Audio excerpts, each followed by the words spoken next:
Ex-Department's Vehicle Crime Unit is chasing an unusual stolen vehicle across Manchester.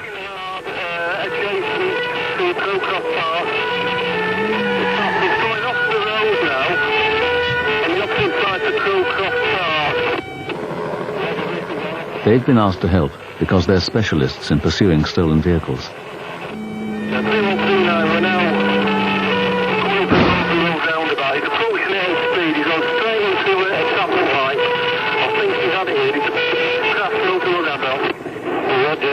The team from Ex-Department are dedicated to fighting crime involving vehicles.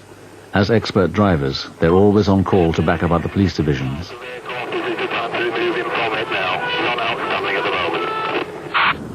Tonight, Steve Lewis and Phil Seeley are moving outside their home patch in Stretford for a special assignment. We're making our way now to Bolton Central Police Station, which is on the K Division of the Greater Manchester Police area. We're going there at the request of the plainclothes unit, the Operational Support Unit, who apparently have highlighted a problem that they've got with burglaries where stolen cars are being used as getaway cars. We're there because of the pursuit capability that we add to the operation that the K Division personnel are running. Left onto Liston Lane. Steve and Phil's driving skills have been finely tuned over the years. First right into Cestrin Street. Left into a back street. Going to emerge back onto The specialist training in pursuits is unique to the unit. If you're a uniformed bobby in a police car that's not a high-performance car with no pursuit training, then you've got your work cut out. Leaders are very down to go into Cestrin Street again. Approaching Riston Lane, which we're doing a left onto. Left onto Riston Lane. First right into Beechwood Street. Ex-Department has to cover an area of over 400 square miles. Approaching speed. Vehicle abandoned! Vehicle abandoned! A detailed knowledge of the local geography is essential. We're coming up here now into Bolton. I've never worked Bolton. I know where the football ground is down there, that's about it. So we will have a problem tonight trying to find where we're going, but Phil's quite a whiz in the A to Z. Don't you, mate? No.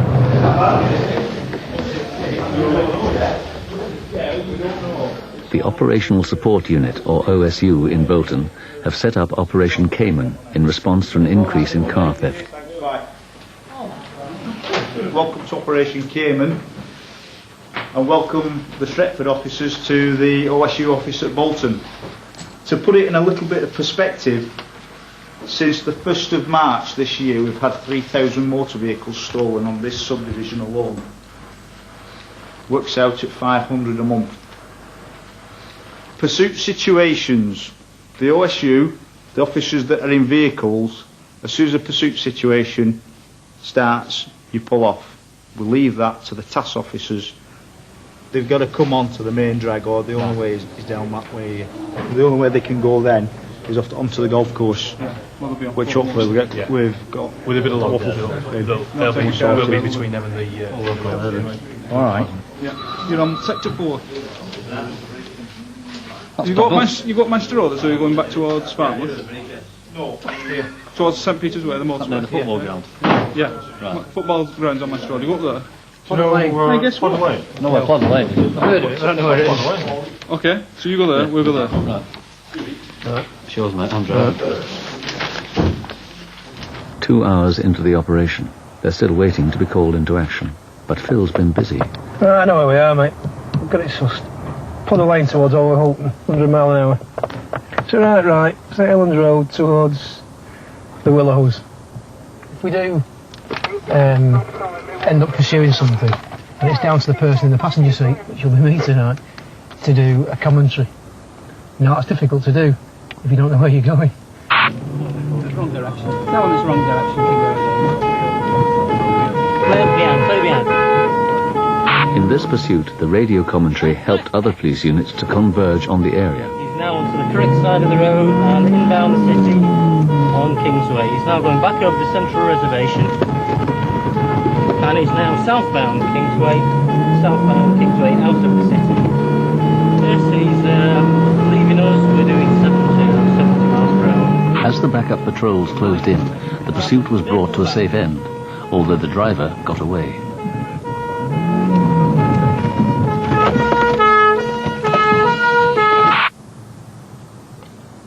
It's now midnight, and Steve and Phil have been waiting for 6 hours to be called into action.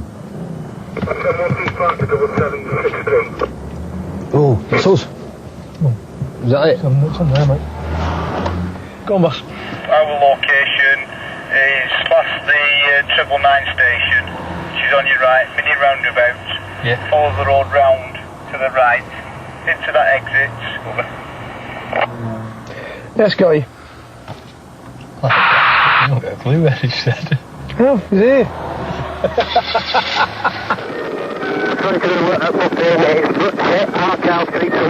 Across town, the helicopter and a police patrol are pursuing a suspicious car, which has refused to stop. Well,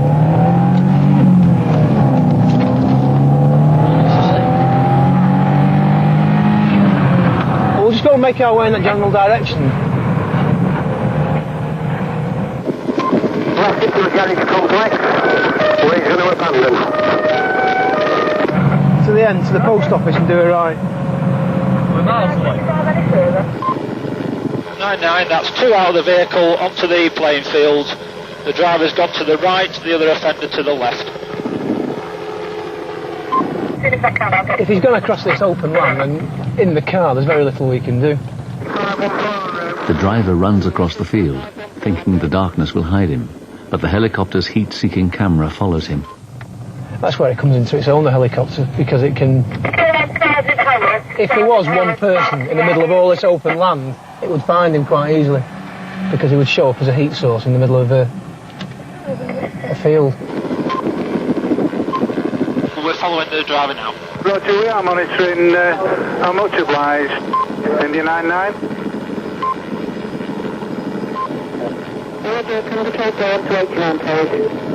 The suspect decides to cut through several back gardens in an attempt to lose his pursuers. If you ask patrols to go on to 89 as soon as possible, we have an offender on the camera. Roger, can our patrols go on to 89, please? Unfortunately for him, he's clearly visible to the helicopter.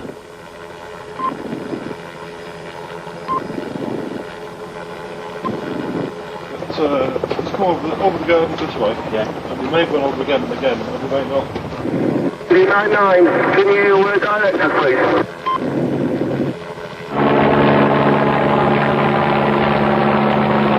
The dogman needs to go right. The offender is at his immediate right. The suspect has succeeded in giving the police dogs the slip, but the helicopter has no problem in tracking him.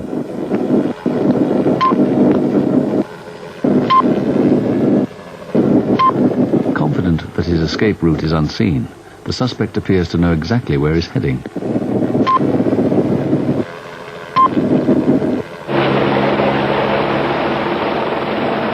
As he takes refuge inside the house, the helicopter guides the police on the ground to what turns out to be his own front door.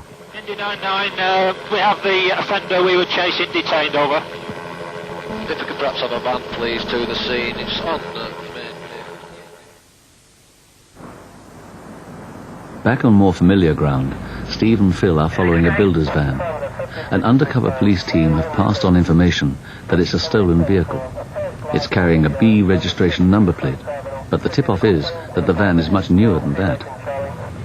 What will have happened here is that at some stage B754REC, which we know to be a white Astra van because that's what it PNCs to, that will have existed, there's no doubting that. Now it will have been either scrapped because it was beyond repair, involved in an accident and being beyond repair, a whole host of things, reasons why it may have been taken off the road and not been repairable. Rather than just scrap it, somebody, possibly him for all we know, but somebody has taken, before the car's been crushed, has taken the number plates off it, front and rear, the vehicle identification number plates from the front slam panel, and kept those, and then gone out and stolen another white Astra van, in this case what we think to be a G registered van. Put the number plates from the B registered van onto the stolen vehicle, ground off the engine number, ground out the chassis number, and they then appear to have a legitimate white Astra van, which is B registered, for which they have the registration document, but it's not.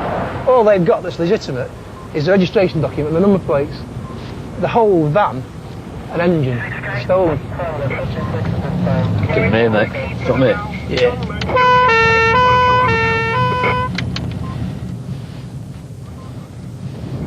We just want to satisfy ourselves that it is in fact a 1984 or 85. Yeah, no, I'm sure you do. But we won't keep you any longer than is absolutely necessary, I can assure you. We just bought it off, we just bought this. 2 years ago. Phil is joined by colleagues who look for evidence that the van's identity has in fact been changed. Let me point out something to you just to begin with now. In the car there should be stamped into the floor there, a chassis number here now, where you can see all that, what appears to be filler. Yeah. Now, clearly, the number isn't there, is it? I don't know anything about vehicles. Right, okay, but I'm telling you. That, the flap there is designed so that it can be looked at quite sort of readily. It's gone, it's been filled in. Now, there's obviously, tell me. well, no, I'm just saying, there's obviously a reason for that. The chassis plates, which are on the front of the vehicle under the bonnet, they've been taken off and replaced. And the engine number, the latter few numbers have been ground off. The first part of the number's there, but the last few digits have been ground off, which all tends to suggest that this is a stolen vehicle on false plates. You look at the bottom of the ashtray, I've taken it out now. There's an 88 there, which indicates the year 1988, and a small arrow, which is pointing to the 7, which gives a rough sort of date of manufacture for this as July 1988, which put it on a G or an F.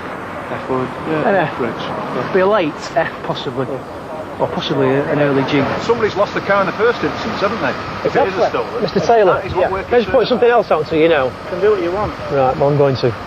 The ashtray, together with other bits and pieces in the van. I don't know anything about Well, no, you've got to listen to what I'm saying to you now. This is quite important.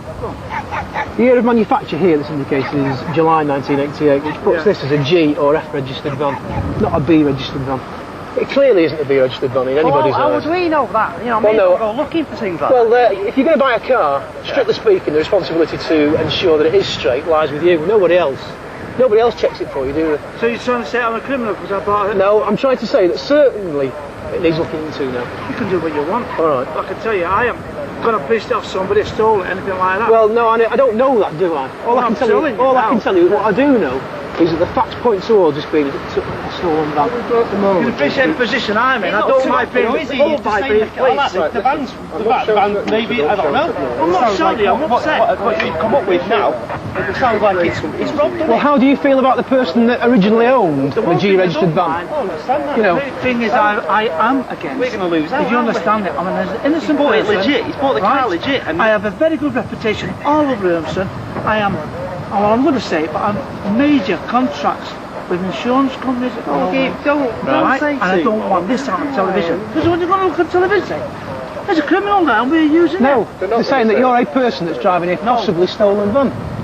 I mean, as I said to him on the street, the sole responsibility for checking a car when you buy it lies with you.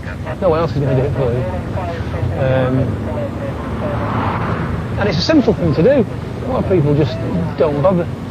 And it then strikes me as being a bit too late in the day to say, oh, well, I didn't check this and I didn't check that. And, well, who else is going to check it?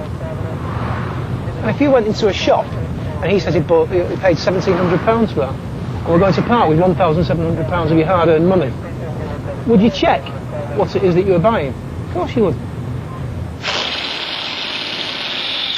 Back at the police garage, a specialist team begin the painstaking task of retrieving the true identity of Mr. Taylor's van. It's been ground off. This is the trim inside, the shock absorbers on the hatch at the back. Everything dates to about 1988.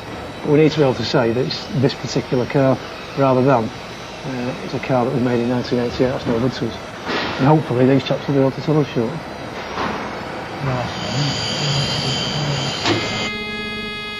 This interview is being tape recorded and is being conducted at Stretford Police Station.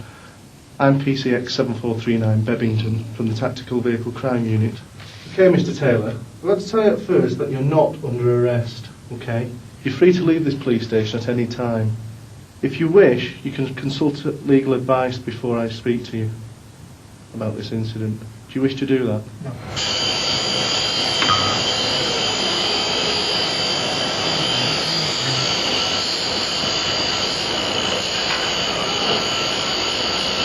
Can you remember when you bought that vehicle? Yeah. Can you remember what date it was? No. Not exactly, no. Can you remember who you bought it from?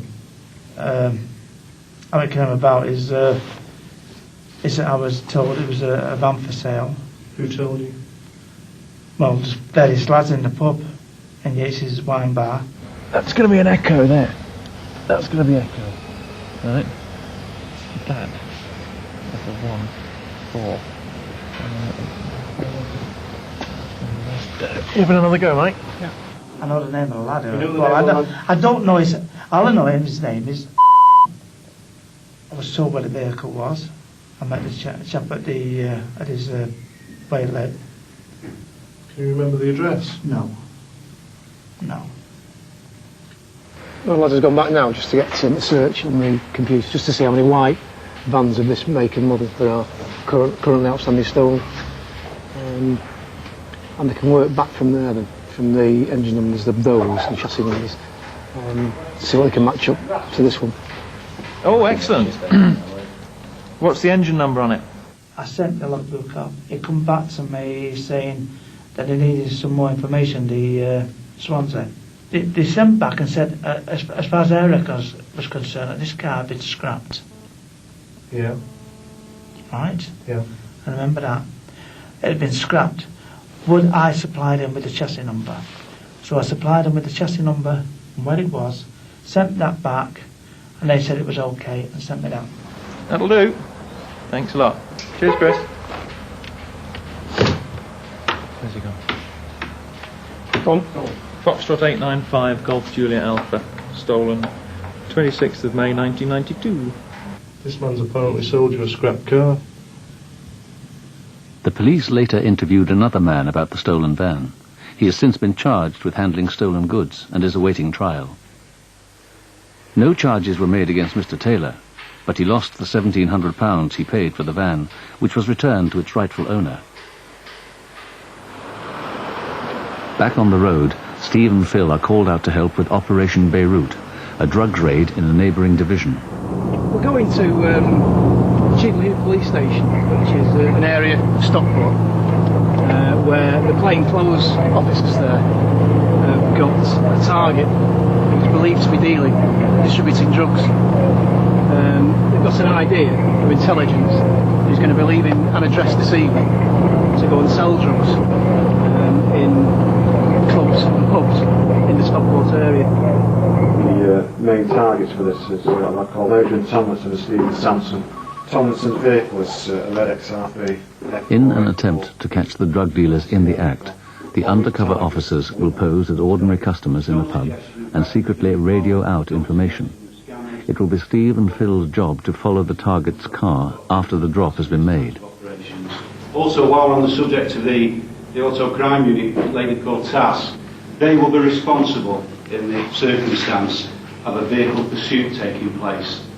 No other uniformed or non-uniformed personnel will get involved in a pursuit situation with the exception of Tass.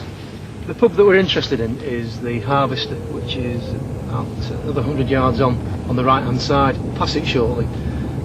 The lad that we're interested in is the driver and owner of a red Escort RS Turbo. He'll arrive, and shortly after he arrives, the kids here start dealing drugs, so he's obviously dropping off a substantial amount of drugs which are being dealt to the youngsters here. So what we're going to do now is park up out of the way, some distance away, and allow the lads from the plainclothes office who are keeping observations on the pub to watch what goes on, wait till he arrives, and they'll give us the shout. As the undercover officers take their positions inside the pub, Phil and Steve plan their strategy for following the car and arresting the occupants. The information suggests that he will still be carrying an amount of drugs. He won't drop everything off at the Harvester. If that's the case, and he feels that, the driver feels they're fairly well concealed in the car. He may stop, thinking we're not going to find the drugs, which is the reason that we propose to detain both him and the car for a drug search, so we can take the car to bits if necessary, and give it a good search. Target vehicle. The car's just arrived there now. Yes, another vehicle. Team 1, Team 6. Team 6, go. That's our other car. Yep, target vehicle is in the car park at the rear of the hostelry. The car's there now. I'll let you know when it moves off. We're going to leave here, speak with Terry in the other task car. 21. Yeah, stand by, mate. We've got a vehicle coming our way. Team 1 is yeah, no. RLP point. It's on the move now, this car, so we're going to have to... Can I just turn that off? Yeah, try and locate it. Get in his car now. No. Stand by. A group of kids have gone to the back of the pub when this car arrived, and the car's now driven off. On light green, up, away from RLP. Light green. Yeah, where over? Up light green, away from the OP. Marple Road. It's going towards Marple Road. We've got to move off now. Bad direction, but we've got towards Marple Road. We haven't got sight of the vehicle. I'm trying to search for it. What's the details of the vehicle? Just clarify. Is it the vehicle as per the order? Yeah, the target vehicle. It was a bad shout. Yeah. Yeah. We're Marple Road now. We're Marple Road vehicle. There it is. There it is. Got it. Got the eyeball. Go away. Johnny? Come on. Yeah. Seen the target car, the red turbo. Yeah, we've got eyeball on this now. Yeah, where is it, mate? Towards Dockerton, Lisburn Lane. Lisburn Lane. There it is, just going up the hill. 3 vehicles in front. Keep it coming, Phil. Catching you up now. Yeah, continuing towards Dockerton. With 3 vehicles behind it. Just keep your eyes good on the fence line, turn off. It's approaching the Hungry Horse, fella. It's approaching the Hungry Horse for your information. Still on Marple Road. No, we're past the junction of Lisbon now. Continuing Marple Road. Let me see. Yes, that's received, thanks. Keep it coming, mate. We're slightly doing right. Yeah, it's a right now. Stand by for a road name, please. Fairway. It's right onto the fairway. Right onto the fairway. Don't ETA, please, because we think it's possibly going to stop this car. It's stopping. We have to have it there, mate. Stand by, mate. We'll spin it here. Johnny? Yes? Yeah, it's done a U-turn, fairway. It's coming back out. Back towards you. But I don't want to take him on our own. Yeah, it's done a U-turn. Right, come on, he's going back the way he's come. It's back the way it was travelling, Johnny. Have you got that? Back towards you. Go on, mate. Stand by. Do you want to come up behind it and block it? Yeah, we are. Go on. Do you want to block it now? Yes, go on. Go on. On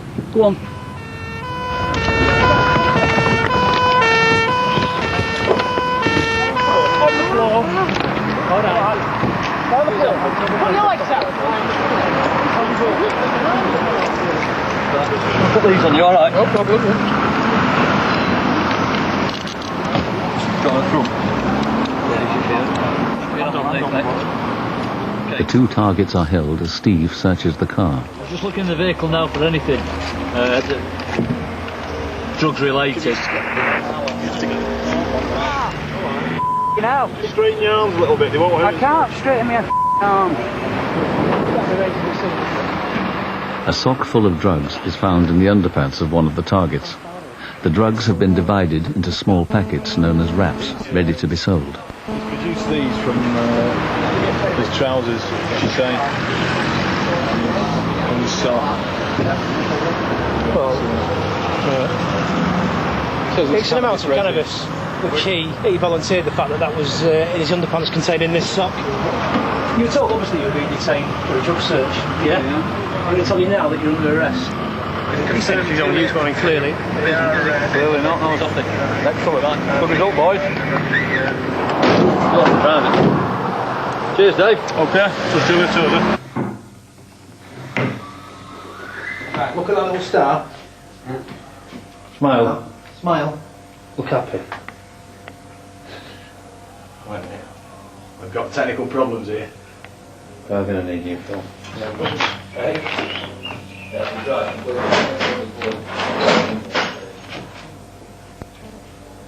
You know anything about these? Hey, empty. Oh no. Well, I've got a rough idea. We're all between us. The two men are brought to Cheadle Hulme police station, where they'll be booked in and strip searched. You left one first. Okay. That was it for They are kept apart to prevent them from talking to each other. Hey, gentlemen, please. right, man. I think you're in there, right? So it's trouble. This gentleman was driving the vehicle. For the time being, he's been detained for a drug search with a view to arresting him for being concerned in the supply of a Class B controlled drug. You understand why you're at the police station? Have you got anything to say at this stage? No. Okay. Is that the alarm, is it? Can we retain those keys, sir? We're just going to search his car. Yep.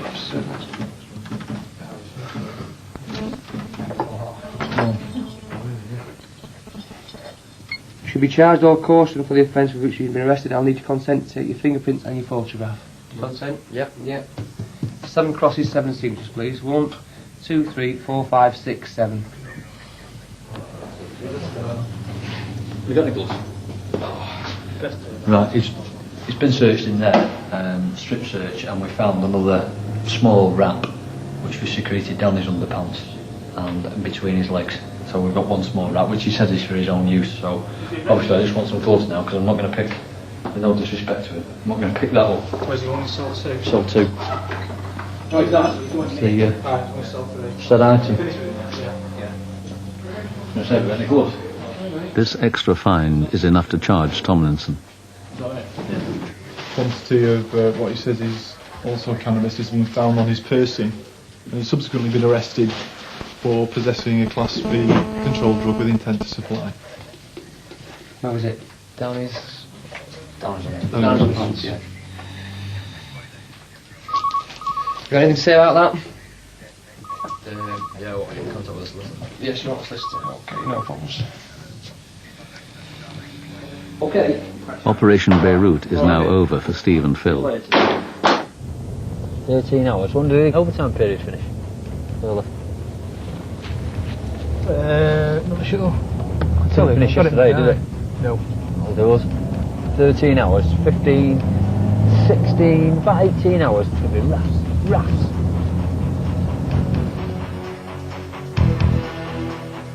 Stephen Sampson has since been sent to prison for 3 months.